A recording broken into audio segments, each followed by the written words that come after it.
Three, two, one. Okay, guys. Hi there. Today we are going to show you the start of a new resource that is going to hopefully accompany the curriculum for students that are either self-isolating or not in the classroom. Maybe they've, like kids do, broken an arm and they've got to be working from home for a couple of weeks. Maybe the bubble that they're in has to go home. So we've created a resource which is going to help those students continue to do languages without much support, so that they can just get on with doing some tasks and topping up the language.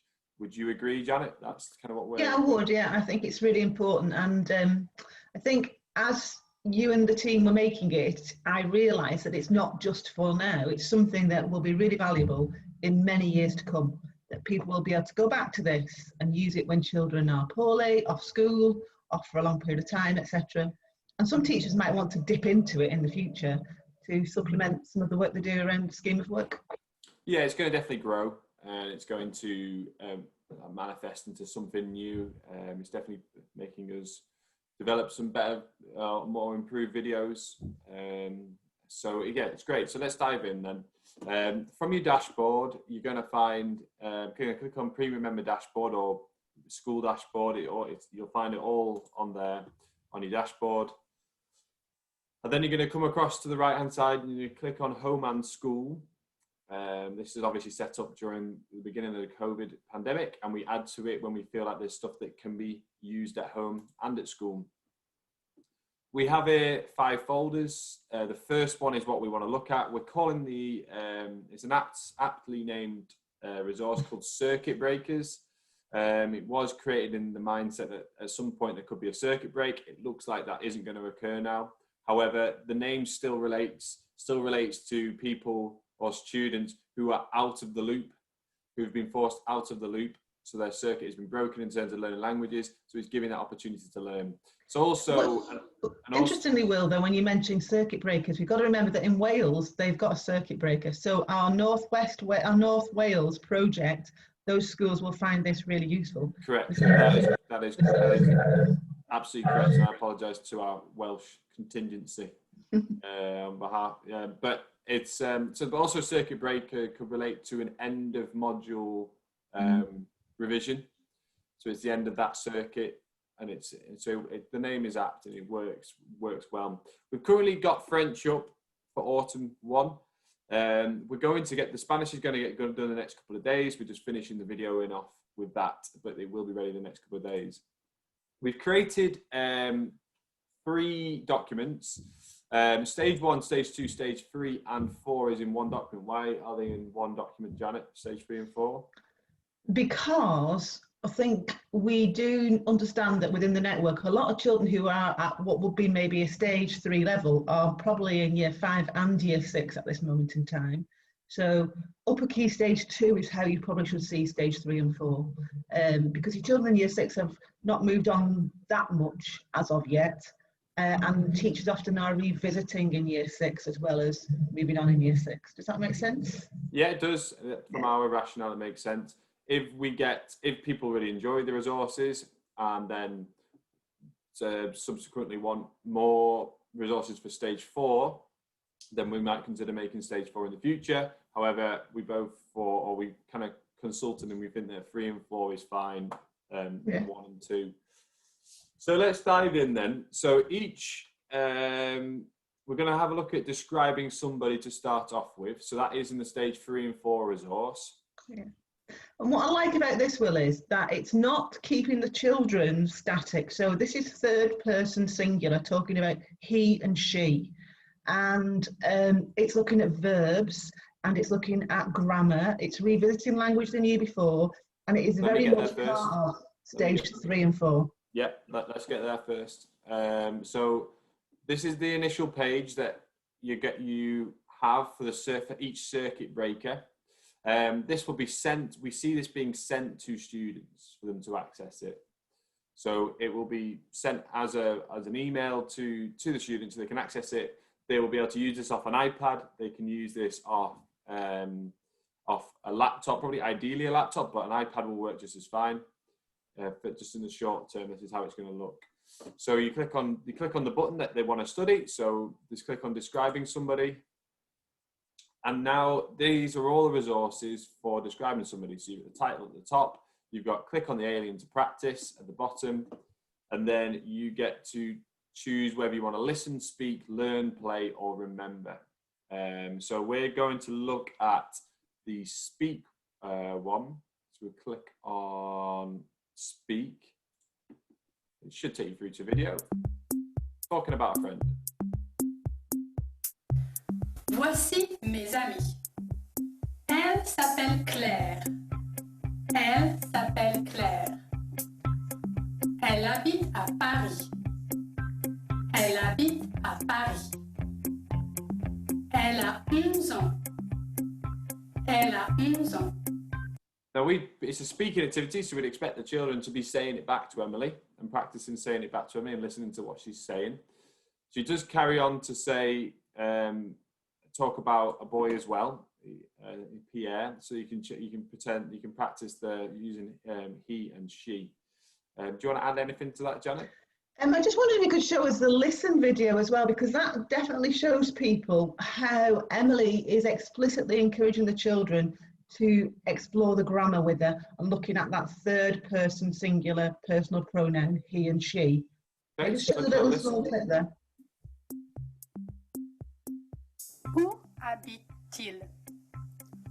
Où habite-t-il? Où habite-t-elle? Où habite-t-elle? Thanks, Will. So it does carry on, the video does carry on there a little bit more as well. So that's an example of some of the activities, video activities, very interactive, very personal. It's got more of a one-to-one feel to the videos. So they're really good. So you press back to go to return back to the pages, and you can select a different one. We're gonna move back to another resource. We're gonna look at numbers 0 to 30, which is stage 2. Once again, we click on the main page. You choose your revision topic, numbers 0 to 30, and we're going to click on play this time. So this is an interesting video. 5 plus 3 égale 8. 5 plus 3 égale 8. 10 plus 2 égale 12. 10 plus 2 égale 12. Okay, so this video is very simple. We wanted to add a bit of challenge, so we have not provided any prompt when she's initially saying it, but then once she reveals the answer, you get to see what it is. It's a little bit of test knowledge, but we wanted to add a little bit of extra challenge to the students. So this is one of our different videos that we've created. And again, I think what's really lovely here is that Emily and yourself are getting very good at making these videos. Emily's acting just like she would do in the classroom when she's teaching children numbers and practicing sums. And she's giving enough time for the pause for the children to think about the answer. Plus she's setting them up with good examples that they could then use themselves and create their own games and sums as well. Yes. We also have resources on here. For example, if we click on remember this time, this is a fantastic resource created by Quizlet, who we use a lot. And I'm selecting a hard difficulty, and I'm choosing to answer with English, and press let's go. And this works on iPad just as well as computer, but you've got to type the answer in English. So I've got to type the answer in. So there it goes, up and down the right-hand side there. Set. So you can see that they're coming fast and furious, and you get a point score, and you've got to try and last as long as possible. So you can see straight away how this would appeal to students. And it goes up a level. And really, Will, I do know that one of the things we talked about in the background was about us engaging the children that liked a little bit of challenge more so than learning a language. And I think you've found there a brilliant game, the gravity game. I think that would appeal to a lot of young children who want to be active in their learning.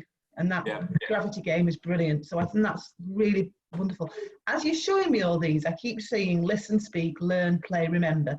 Those are the core 5 elements, aren't they, of everything you've created, whether it be stage 1, 2, or 3.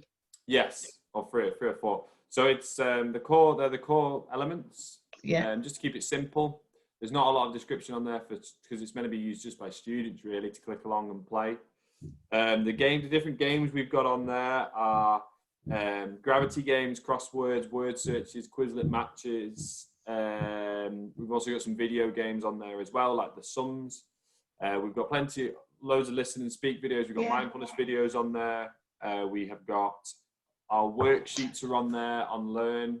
So we have worksheets that they can work off. There are a couple of interactive worksheets which they can practice on there. So if I were to go to months and then click on Learn, it will show, you've got to press authorize. Okay. And we've got snowball months here. So what we can do is take a look at the snowballs. Can you draw a line between the 2 snowballs? So we're going to go August, draw a line. Maybe I might want a smaller thickness. Oh, got to press create copy. You've got to jump through a hoop a little bit. I've been working on this earlier on the same user. That's the reason why that second one's come up. I've been working on this on my same email. You might want to change the thickness, but you're drawing the lines. You could change the color of each line to make it a little easier to comprehend what's going on. So I could then change to blue. And yesterday you let me have a go at this, and I've got to say that even for me, I could use it. And once I got to use this particular Kami tool, I found myself really enjoying being so interactive with a simple worksheet. Yeah. Colouring in, for example, it just became far more interactive, and there's a lot going on here for primary children. It's learning about using apps and tools online. Brilliant. Really think there's more than just learning a language going on here. Yep. And if you make a mistake like I've done here, I've connected up the wrong one here, you can press on the eraser and then just rub that out, and then you can do it again. Can they submit them to the teacher this way, Will? You can't submit it to the teacher, but what you can do is you can save the document, you can download it, and then you can send it to the teacher. You can send it to the teacher. The answers are on the second page as well, though. Well, I think this is fabulous, and it's bringing very simple worksheets to life.